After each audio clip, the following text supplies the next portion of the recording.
தோட்டம் மற்றும் மூலத்தொழில்துறை அமைச்சர் ஜொஹாரி கானி அமைச்சரின்றி காலியாக இருக்கும் இயற்கை வளம் மற்றும் சுற்றுச்சூழல் அமைச்சின் பொறுப்புகளை கவனித்துக் கொள்வார் என்று இன்று அறிவிக்கப்பட்டுள்ளது. ஜொஹாரி கானியின் இந்த கூடுதல் பணி உடனடியாக அமலுக்கு வருகிறது என்று அரசாங்க தலைமை செயலாளர் சம்சுல் அஸ்ரி அபுபக்கர் தெரிவித்தார். 2 நாட்களுக்கு முன்பு நடைபெற்ற அமைச்சரவை கூட்டத்தில் இவ்விவகாரம் முடிவு செய்யப்பட்டதாக அவர் குறிப்பிட்டார். PKR கட்சியின் முன்னாள் உதவித் தலைவரும் சத்யவங்சா நாடாளுமன்ற உறுப்பினருமான நிக் நஸ்மி நிக் அஹ்மத் தாம் வகித்து வந்த இயற்கை வளம் மற்றும் சுற்றுச்சூழல் அமைச்சர் பதவியில் இருந்து திடீரென்று விலகுவதாக அறிவித்ததை தொடர்ந்து அந்த அமைச்சுக்கு அமைச்சர் பதவி இன்னும் நிரப்பப்படாமல் இருந்து வந்தது.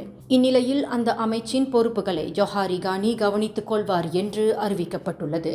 மேலும் செய்திகளை தெரிந்து கொள்ள கீழே இருக்கும் பெல் பட்டனை அழுத்துங்கள். உங்கள் மகிழ்ச்சியை வெளிப்படுத்த லைக் மற்றும் ஷேர் செய்யுங்கள். தொடர்ந்து திசைகளோடு இணைந்திருக்க சப்ஸ்கிரைப் செய்யுங்கள்.